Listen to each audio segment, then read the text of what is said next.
When my HOA turned my storage facility into a community dumping ground, I discovered their corrupt scheme had been stealing from us for years.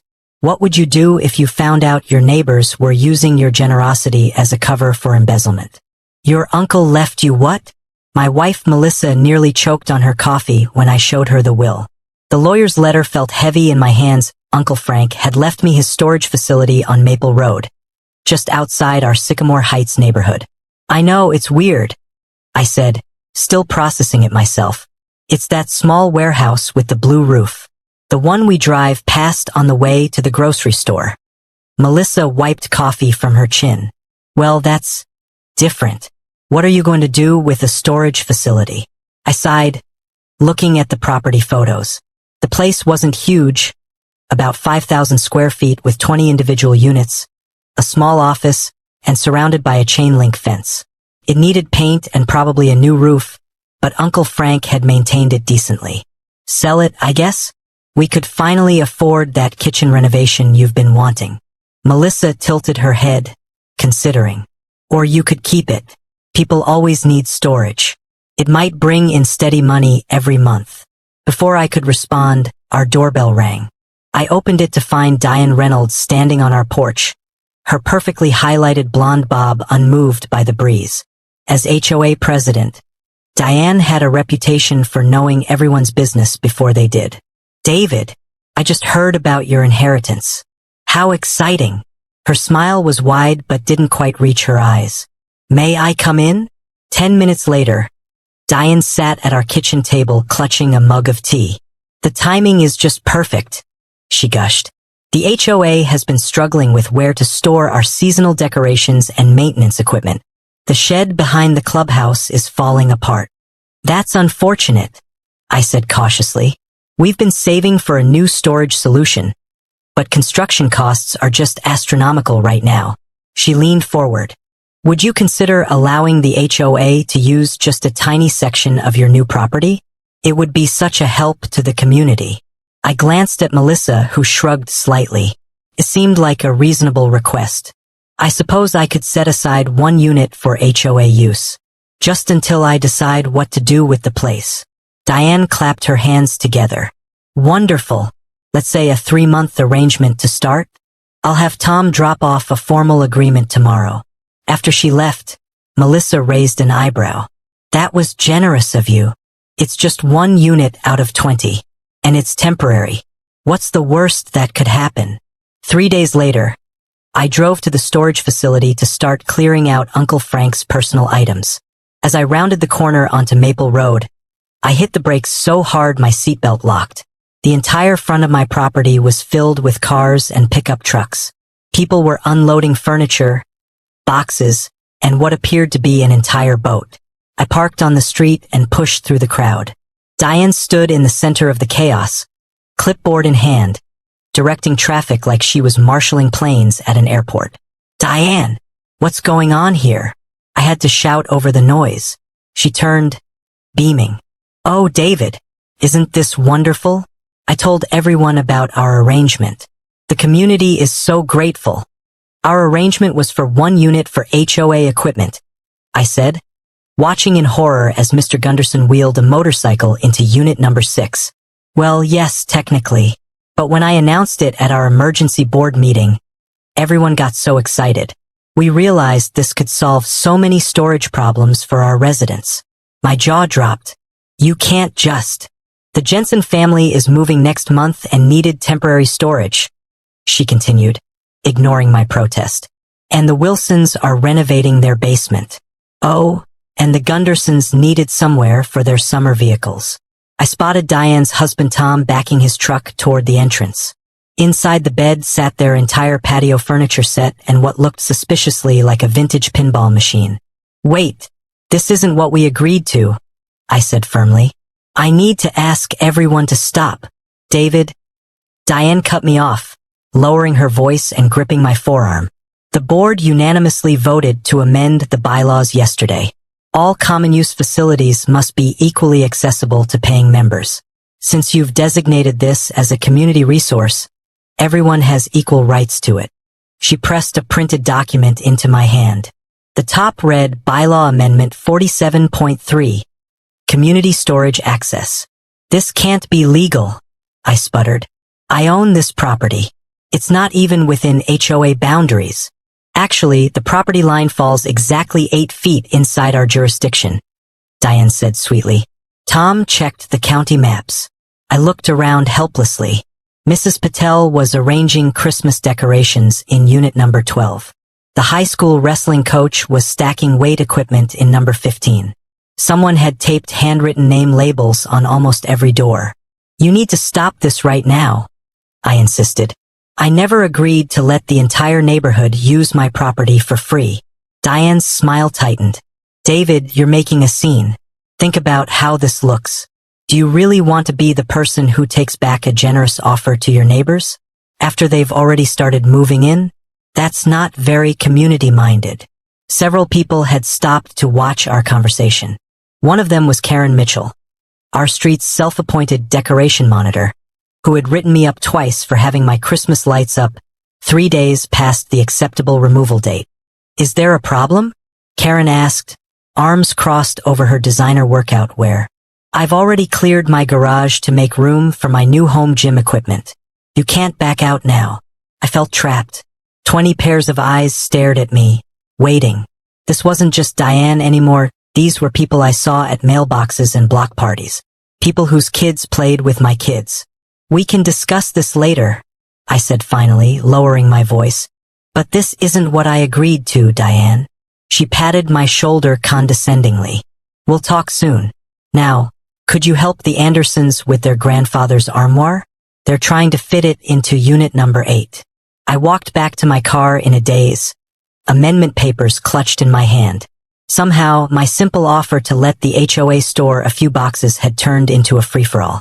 And according to this document, I had no right to stop it. Driving home, my phone beeped with a new email. It was the Sycamore Heights community newsletter, sent to all 245 households. The headline made my stomach drop. Local homeowner donates storage facility to community. Grand opening today. My name was right there in the first paragraph. According to Diane, I had generously offered unlimited storage access to all HOA members in a heartwarming display of neighborhood solidarity. I pulled over, hands shaking. This had gone from a misunderstanding to a full-blown disaster in less than 4 days. How was I supposed to fight the entire HOA? What rights did I actually have? And why did I suddenly feel like I'd been the target of an elaborately planned takeover? Locks don't work when someone else has the keys. I discovered this ugly truth exactly 1 week after the storage facility takeover, when I arrived to find brand new padlocks on every unit, locks I didn't have keys for. Sorry, David. Karen Mitchell's voice made me jump. She was arranging plastic storage bins in what used to be my uncle's office. We had to change the locks after someone reported suspicious activity last night. Suspicious activity? This is MY property. I could hear my voice rising but couldn't help it. Who changed these locks? The HOA Security Committee. Karen didn't look up from her organizing. Don't worry. Diane will make sure you get a master key. Eventually, I took a deep breath. Karen, this has gone too far. I never donated this facility. I offered 1 unit for temporary HOA use. She finally turned to face me, hands on her hips. That's not what the community newsletter said. Not what Diane told everyone at the emergency meeting either. Her eyes narrowed. Are you calling our HOA president a liar? Before I could answer, my phone rang. It was my boss wondering why I wasn't at our 9:30 meeting. I had to leave, promising myself I'd sort this out after work. But by 5 p.m., things had gotten worse. The facility parking lot was full again, with neighbors unloading even more items. Someone had hung a hand-painted sign that read, Sycamore Heights Community Storage, over my uncle's old Frank's Storage Solutions sign. I spotted Mrs. Patel struggling with a heavy box and rushed to help her. Thank you, David, she said gratefully. My husband's bowling trophies. We're renovating our basement and needed somewhere safe for them. Mrs. Patel, I'm sorry, but there's been a misunderstanding. I never agreed to let everyone use this place for free. Her face fell. But the newsletter said, I know what it said, I interrupted gently. But it's not true. Diane never asked me about opening the whole facility to everyone. Mrs. Patel looked confused. But she showed us the paperwork. Your signature was on it. My blood went cold. My signature? Can you describe this paperwork? It had the HOA logo at the top. Something about property donation for community use. She shifted uncomfortably. It said you were honored to continue your uncle's legacy of community service. Uncle Frank had been a grumpy loner who once chased kids off his lawn with a garden hose. Community service wasn't exactly his thing. I thanked Mrs. Patel and drove straight to Diane's house, fury building with every mile. This was beyond misunderstanding. This was fraud. Her pristine white colonial came into view, its perfectly trimmed hedges and color-coordinated flower beds screaming, I follow the rules I created. Diane wasn't home, but her husband Tom was mowing their already perfect lawn. David, he killed the engine. What brings you by? Your wife forged my signature on an HOA document, I said, not bothering with small talk. I need to speak with her immediately. Tom's friendly smile disappeared. That's a serious accusation. It's also illegal, I replied. Where is she? Board meeting at the clubhouse. His voice had turned cold. But I'd be careful throwing around words like illegal if I were you. Is that a threat, Tom? He restarted his lawnmower. Just friendly advice between neighbors. The clubhouse was a 10-minute drive away. My hands gripped the steering wheel so tightly my knuckles turned white. What was happening? How had a simple misunderstanding escalated into document forgery and veiled threats? And why did they want my storage facility so badly? I pulled into the clubhouse parking lot just as the meeting was ending. Board members streamed out, including Raj Patel, who gave me a sympathetic nod. Diane was last, locking the door behind her. David, what a nice surprise. Her smile remained fixed as I approached. We need to talk about the fraudulent document you've been showing people, I said quietly. The one with my forged signature. Fraudulent? I don't know what you mean. She tried to step around me. I blocked her path. Mrs. Patel told me everything. You showed her paperwork claiming I donated the storage facility. You faked my signature. For a split second, her mask slipped. Something calculating flashed in her eyes before the smile returned. There seems to be a misunderstanding, she said smoothly. I simply showed everyone our amended bylaws, which you're aware of, and the agreement you signed when you offered the space to the community. I never signed anything. Well, that's not how I remember it. She checked her watch pointedly. I'm already late for dinner. We can discuss this at the next board meeting. Feel free to submit your concerns in writing for the agenda. As she walked away, Raj approached me cautiously. Everything okay? No, I admitted. They've basically stolen my property and are now claiming I donated it willingly. Raj glanced around to make sure no one was listening. You wouldn't be the first. The Schmidts lost their RV parking pad the same way last year. They had county approval, but somehow the HOA claimed it violated some buried clause in the CC and RS. How do they get away with this? I asked. People don't want to fight. He shrugged. It's expensive, messy, and Diane makes sure those who resist face consequences. What kind of consequences? Raj winced. The Schmidts got violation notices every day for 6 weeks. Mailbox height, improper grass length, unauthorized wind chimes. Each notice came with a fine. They finally gave up. A cold feeling spread through my chest. She can't just take my property. Maybe not legally, Raj agreed, but she has the HOA's legal fund at her disposal, while you'd be paying out of pocket. Most people decide it's not worth the battle. I drove home in a daze, trying to make sense of it all. The storage facility wasn't particularly valuable. It needed repairs and updates, but it was mine. Uncle Frank had left it to me, not to Diane Reynolds and her power-hungry HOA board. When I pulled into my driveway, I noticed something odd. My garbage cans were missing from their spot beside the garage. I found them dragged to the front of my lawn, tipped over with trash spilling out. Taped to my front door was a violation notice. Improper garbage receptacle storage. $50 fine. Repeat violations subject to increased penalties. I checked my watch. It was barely past 7 p.m. Trash pickup wasn't until tomorrow morning. This wasn't a mistake. This was a message. Inside, Melissa was on the phone, her face pale. When she hung up, she looked at me with worried eyes. That was Amanda from across the street. She said we should check our mailbox. I went back outside and opened our mailbox to find a stack of official-looking envelopes from the HOA. 6 separate violation notices, each citing a different infraction. Unapproved garden border stones, excessive bird feeders, non-compliant porch lighting, improper mailbox height, unauthorized window screens, and most ridiculous of all, disruptive lawn ornaments for the small ceramic turtle my daughter had made in art class.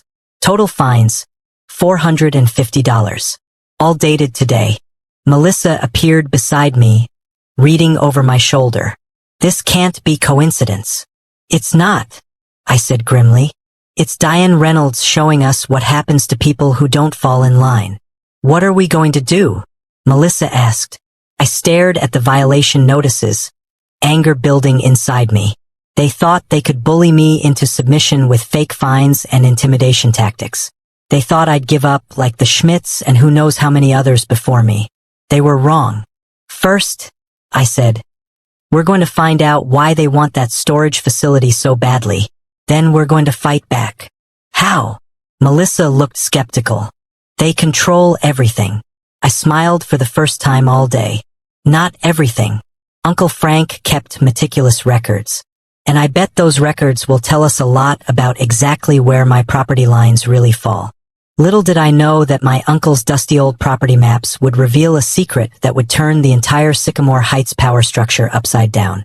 Your property doesn't belong to you anymore. Karen's words echoed in my head as I slammed my car door shut. Nobody takes what's mine. Nobody. I marched into the county clerk's office clutching my deed papers. The clerk, a gray-haired woman named Gloria, looked up from her computer. Someone stole my storage building, I blurted out. Several people turned to stare. Gloria raised an eyebrow. Stole a building? That's a new one. Sit down and start from the beginning. For an hour, I spread papers across her desk. My uncle's will, the property deed, the HOA amendment, their newsletter announcing my donation. Honey, they can't just take your property with an HOA rule change, Gloria said, tapping my deed. That's like me saying I made a rule that your car is now my car. Doesn't work that way. Gloria pulled up property maps on her computer. Look here, your storage facility sits on this parcel. And the HOA boundary line runs. She traced a red line with her finger. Well, would you look at that? Your building isn't even inside their territory. It's outside by nearly 12 feet. My jaw dropped. They have no authority over it at all? None whatsoever. Gloria printed the boundary map. And here's something else interesting. The county sent violation notices to your HOA 3 times last year about improper equipment storage. They needed to find a proper storage solution or face big fines. I felt my face grow hot. When was the deadline? Let me check. Gloria typed quickly. Next Tuesday. They're cutting it close. Armed with this information, I visited my friend Miguel, a real estate attorney. He reviewed everything, then wrote an official cease and desist letter. This should do it, Miguel said. And if they ignore it, we can file for a temporary restraining order. I decided to deliver my news in person at the next HOA meeting. I arrived early and sat in the back, watching neighbors filter in. Some nodded hello. Others whispered when they saw me. Diane tapped her gavel. First item. The new community storage facility signage. Excuse me. I interrupted, standing. I'd like to discuss that facility. Diane's smile froze. David, how nice of you to join us. We were just discussing the sign options for the community storage area. Funny timing, I replied, walking to the front. I've spent this week researching property law. A hush fell over the room. Tom Reynolds pulled at his collar. Did you know? I continued, placing the boundary map on the table, that my storage building sits outside HOA boundaries by exactly 12 feet? I had it professionally surveyed yesterday. Karen jumped up. That's impossible. We checked. Did you? I turned to her. Or did you just assume? Because county records are very clear. I placed another document on the table. And here's something else interesting. The HOA has been cited 3 times for improper equipment storage. You're facing a $10,000 fine unless you find a solution by next Tuesday. Diane's smile vanished completely. We've been transparent about our storage needs. Really? Then explain this. I held up an email I'd obtained through public records. This is a quote for $48,000 to build a new storage facility. Dated exactly 1 day before you showed up at my door with your community benefit proposal. The room erupted. Neighbors turned to each other, voices rising. You were going to steal my property to avoid paying a fine. You changed the HOA rules specifically to take what's mine. Karen stood up, pointing at me. This is ridiculous. We were doing you a favor by maintaining that ugly building. You should be thanking us. Thanking you. I laughed. For trespassing? For stealing? For lying to everyone here. Diane banged her gavel repeatedly. Order. We have a binding agreement. No, we don't. I slid Miguel's letter across the table. My attorney disagrees. You have until this weekend to remove your belongings. An older couple in the corner started clapping. Then another neighbor joined in. Soon half the room was applauding. Diane's face turned dark red. This meeting is adjourned, she shouted over the noise. As people filed out, several neighbors patted my shoulder. Good for you, one whispered. Walking to my car, I spotted Raj, my neighbor from across the street. That was quite a show, he said, falling into step beside me. But be careful. Diane doesn't lose gracefully. What could she possibly do now? I asked. Raj looked at me with concern. I've lived here 10 years. When the Johnsons questioned the pool renovation budget, their yard was suddenly full of code violations. When the Garcia family complained about the noise rules, their approved home addition was mysteriously revoked. A chill ran down my spine. You think she'd retaliate? I know she would. Raj glanced back at the community center. And Tom works for the city planning department. They have connections. I thought about my beautiful yard, my recent fence installation, my home business that operated under a special HOA exemption. What should I do? I asked. Raj smiled slightly. I didn't say give up. I said be careful. And maybe start documenting everything about your property right now. Take pictures, measurements, everything. Because I guarantee they're already planning their next move. I drove home wondering what would happen next. I'd won this battle, but the war was just beginning. And from the look in Diane's eyes as I'd left, she wasn't just angry. She was out for blood. What would she target first? My house, my yard, or something I hadn't even considered. A chainsaw's roar ripped me from sleep at 6:17 a.m. I jumped out of bed and ran to the window. 3 men in yellow vests were cutting down my prized oak tree. I rushed outside in my pajamas, heart pounding. Stop! What are you doing to my tree? The workers paused. One man in a hard hat approached, clipboard in hand. HOA emergency removal order, sir. This tree has been marked as dangerous. Dangerous? That tree is perfectly healthy. I just had it checked last spring. He handed me a paper. Not according to this inspection report. Says there's root damage threatening the sidewalk and power lines. The report was dated yesterday and signed by Diane Reynolds as HOA president. My hands shook with anger. This is my property. You can't just... Sir, we have proper authorization. You can take it up with your HOA, but we have a job to do.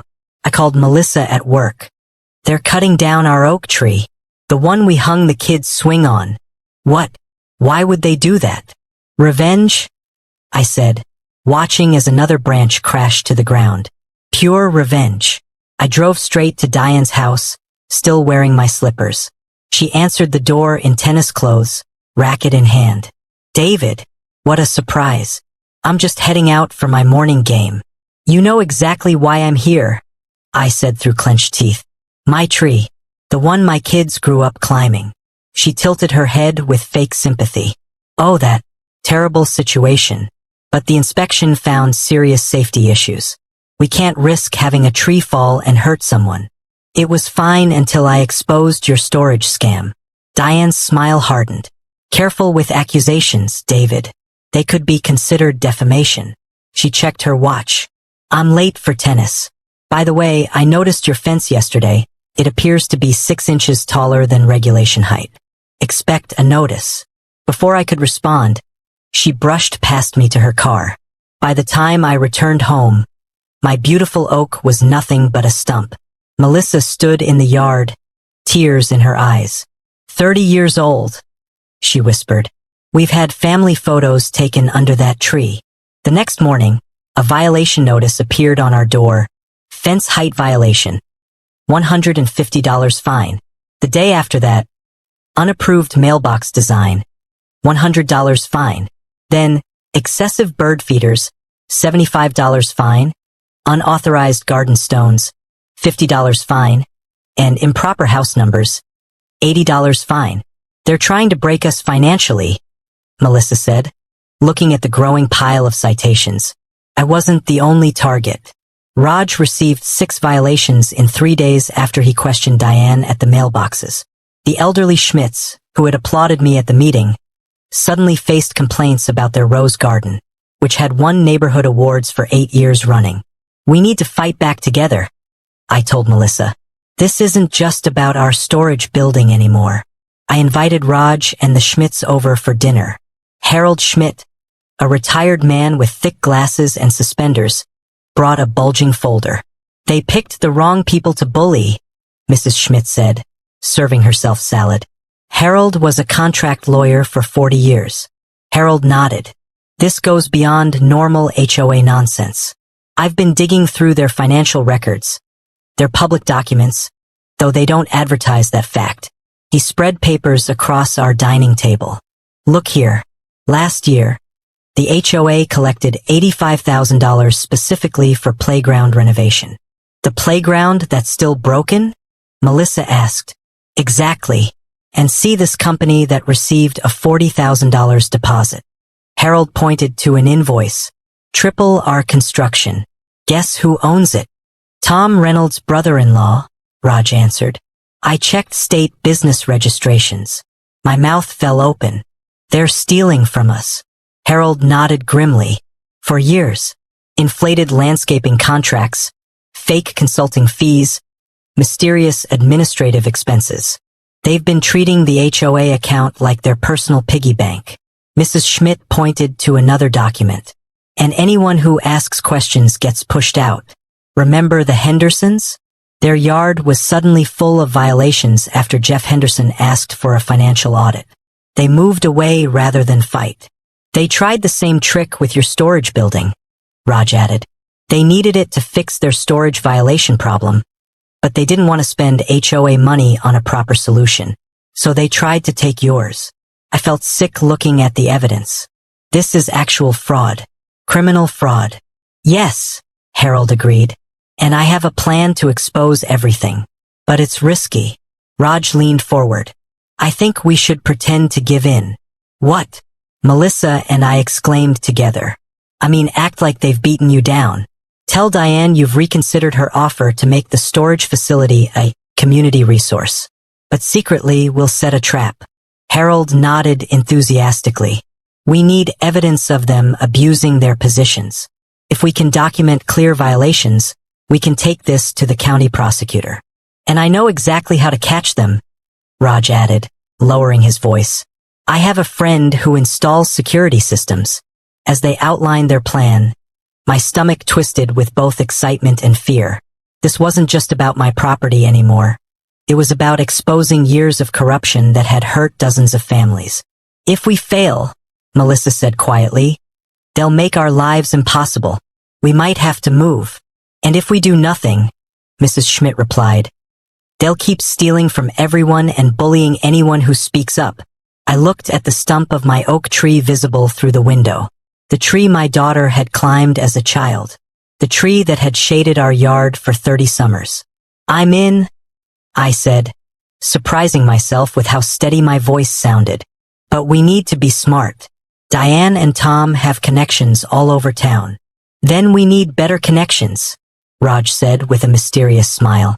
My cousin works for the local newspaper. How do you feel about going public with what we know so far? The group fell silent, considering the implications. Going public would mean no turning back.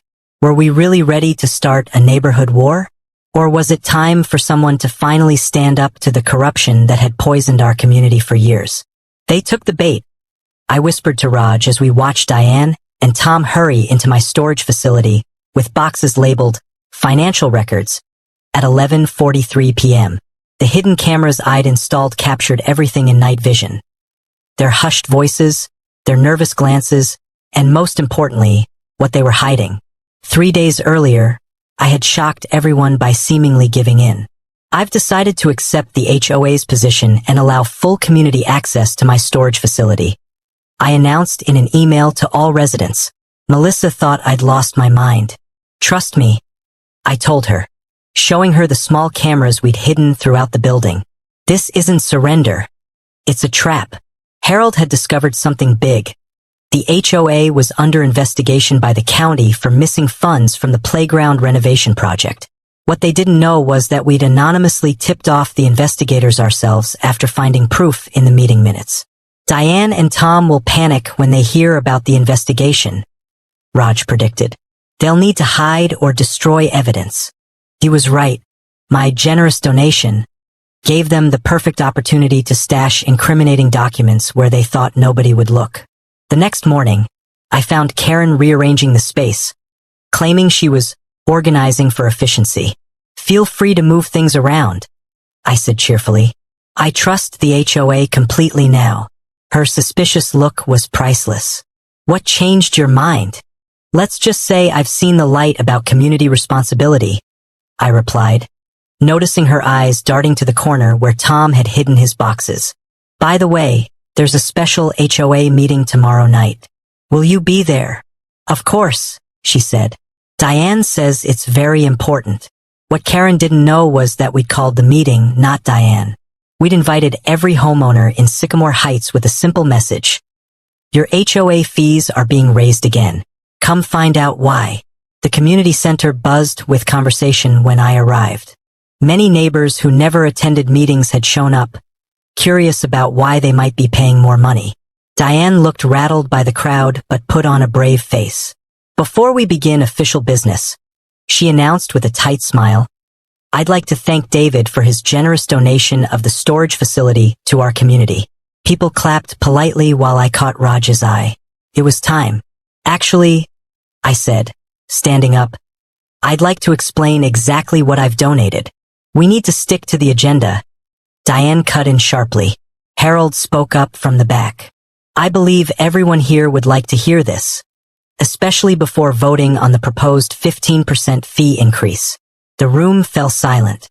People who had been checking their phones suddenly looked interested. I haven't donated my facility to the HOA, I said clearly. I've donated temporary access to something much more valuable. The truth about where your money has been going for the past 7 years. Raj wheeled in a projector and laptop while Mrs. Schmidt handed out folders to every stunned homeowner. Inside these packets, I continued, you'll find copies of HOA financial records showing mysterious consulting fees paid to companies owned by board members, contracts with massively inflated prices awarded to Tom Reynolds' brother-in-law, and nearly $50,000 in missing playground renovation funds. Tom jumped to his feet. This is slander. You can't prove any of this. Actually, we can, I replied calmly, nodding to Raj, who started the video. The screen showed crystal clear footage of Tom and Diane entering my storage facility the previous night, hiding boxes and having a whispered conversation. If they find these invoices, we're finished, Tom's voice rang out. Karen gasped loudly. On screen, Diane was saying, we'll blame everything on the previous board if we have to. No one can prove anything if these papers disappear. But that's not all, I continued as the video played. Yesterday, we shared this evidence with County Prosecutor Jenkins, who has opened an official investigation. The room exploded. Some people shouted questions. Others demanded Diane and Tom resign immediately. Through the chaos, I watched the color drain from Karen's face as she realized she'd been an unwitting pawn in their scheme. "You tricked us," she said when she reached me, her voice barely audible above the noise. "No, Karen," I replied. "Diane and Tom tricked all of us. For years." Across the room, Diane and Tom were backing toward the exit, faces ashen. Mrs. Schmidt, moving with surprising speed for her age, blocked the door. "The police are outside," she informed them with grim satisfaction. "They'd like to ask about those missing funds." As officers entered the room, I felt no triumph, only sadness for our broken community and determination to rebuild it honestly. The stunned faces of my neighbors reflected a terrible question. If we couldn't trust the people we elected to look after our community, who could we trust at all? "You won't believe what I just saw." My neighbor Jeff burst through my door without knocking. "The police are at Diane and Tom's house loading boxes into their cars." After weeks of waiting, the investigation was finally moving forward. The scandal ripped through our community like a tornado. Some neighbors took sides immediately, but most were simply shocked into silence. The day after the meeting, people gathered in small clusters at mailboxes and driveways, whispering about stolen playground funds and secret kickbacks. My phone rang constantly with questions I couldn't answer. "What happens now?" became everyone's burning question. I found Karen sitting alone on a bench near the duck pond, staring at nothing in particular. When she saw me, she flinched. "Did you know I was part of their scheme too?" she asked without looking up. "I don't think so," I replied honestly. "I think you were just doing what Diane told you to do." Tears spilled down her cheeks. She made me feel important, like I was protecting our community from people who didn't care about the rules. Her hands twisted in her lap. "I was so mean to you about your tree." The confession surprised me. Karen Mitchell admitting she was wrong? Maybe there was hope for Sycamore Heights after all. A week later, flyers appeared on every door. Emergency community meeting. Rebuilding our neighborhood. Raj had reserved the public library meeting room since the usual HOA venue felt tainted. "We have two choices," Harold told the packed room. "We can wallow in anger about what happened, or we can build something better." Most board members had resigned in shame. Those who remained looked shell-shocked. Nobody wanted to lead after what had happened. "I nominate Mrs. Schmidt for interim president," I said, standing up. The room fell silent. "She's lived here longer than anyone. Her husband was a lawyer, and she was the first person to question the financial records." To my surprise, Karen seconded the nomination. "She's honest," she said simply. "That's what we need now." Mrs. Schmidt accepted with a stern look that reminded me of my third-grade teacher. "First order of business," she announced. "Every financial record will be posted online. Every penny accounted for." People applauded nervously. "Second," she continued, "no more ridiculous rules about bird feeders and garden stones. Rules should protect property values, not punish creativity." The applause grew louder. "And third," she said, fixing me with a determined stare, "we need a headquarters for this new beginning. David, what do you plan to do with your storage facility?" All eyes turned to me. This was my chance to reclaim my property completely, to be done with the whole mess. Instead, I heard myself say, "I'm creating a real community space, not owned by the HOA, but available to everyone through a nonprofit I'm establishing." Shocked whispers rippled through the crowd. "Why would you do that after everything that happened?" someone called out. "Because Diane and Tom don't get to ruin the idea of community for all of us," I answered. "They stole money and abused power, but they can't take away our neighborhood unless we let them." 2 months later, I stood amazed as volunteers transformed my old warehouse. Melissa had designed a layout with a tool-lending library, meeting space, and even a small coffee corner. Raja's accounting firm donated shelving units. The Schmidts brought in comfortable chairs from their basement. Most surprising was Karen, who showed up with paint and brushes. "I want to help," she said. "I need to make things right." We worked side by side, painting the meeting room a cheerful yellow. When we finished, she said quietly, "I'm selling my house. Too many bad memories here." "Where will you go?" I asked. "My sister's town. They don't even have an HOA." She laughed, and for the first time it sounded genuine. The day we officially opened the Pine Hollow Community Center, nearly 100 neighbors showed up. Children played on the newly cleared grounds. Adults chatted awkwardly at first, then with growing warmth. Melissa squeezed my hand as we watched. "Funny how things turn out," she said. "You inherited a storage building and ended up with something much bigger. A lesson in unintended donations." I agreed. That evening, I checked my mail and found an envelope with no return address. Inside was a cashier's check for $12,000 and a note. "For the tree. I'm sorry, Tom." The next day, I took the check to the nursery and bought 20 oak saplings. The following weekend, neighbors gathered with shovels and wheelbarrows. We planted trees in every spot where Diane had ordered hazardous removals over the years. As we worked, I noticed something remarkable. People who hadn't spoken in years were laughing together. Children ran between the planting sites carrying watering cans too big for them. Even Mrs. Schmidt smiled as she directed operations from a lawn chair, clipboard in hand. Standing back to admire our work, dirt under my fingernails and sweat on my face, I felt someone beside me. It was Jeff, looking thoughtful. "You know what amazes me?" he said. "How one person standing up can fix what seemed broken beyond repair." I shook my head. "Not one person. All of us together." I looked around at my transformed neighborhood. Not perfect, still healing, but alive with new possibility. And I realized that sometimes the most powerful thing you can donate isn't a building or money, but the courage to say enough when something is wrong. Would our community have found its voice if the HOA hadn't pushed too far with my storage facility? I'll never know for sure, but I'm grateful every day that they did.